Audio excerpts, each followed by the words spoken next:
Hi, everybody. My name is Chris Sandoval.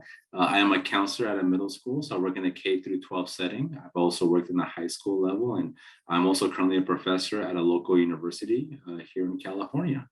Want to talk a little bit about a resource that I use with the 52 Essential Conversations. This one specifically, the social dilemmas, but I have used some of the other decks as well in the series, and they're actually all fabulous resources and tools for educators. Um, in the form factor itself of what this is, it's a deck of cards, and that in itself lends itself to being a wonderful tool because there's a lot of usability that you can get in working with students with a deck of cards, whether you're playing a game or any other use that you can really manage this non-threatening and easy to communicate, easy to connect with students. I use it professionally in a lot of different ways, and being able to work with my students on a one-on-one basis. I use it through conflict resolution with multiple students. And I've also used it in group settings. Anytime I run like a different group. Also a really good way to do like an icebreaker for different events.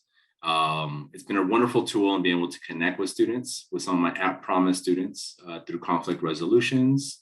One of the things that I see is that I use this with students is that it helps generate conversation that might not have been there originally.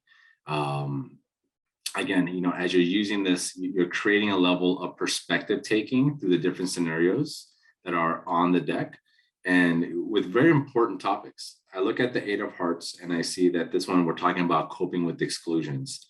And some of the other topics that I've seen that I've really enjoyed is, overcoming the imposter syndrome, cheering others on, managing worries, and experiencing gratitude.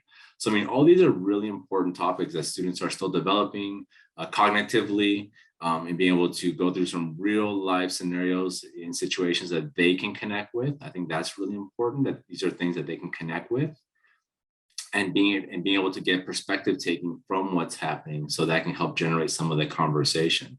So I've had a lot of success using this. I've used it as well with my students in the graduate program as well.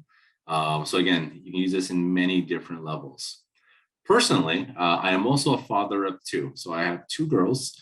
And I think as parents, sometimes it's very easy at the end of the day, you ask, how was your day? You get back a generalized good. Well, that's wonderful. But what was good about your day?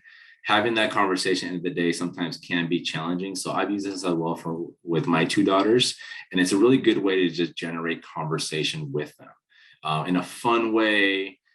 See what would they do in certain situations. So again, as an educator, this has been a wonderful tool for me to connect, better connect with my students, and a wonderful tool as a father, as a parent, connecting with my own personal kids. So something I would recommend just as another tool and being able to connect with those around us. Thank you.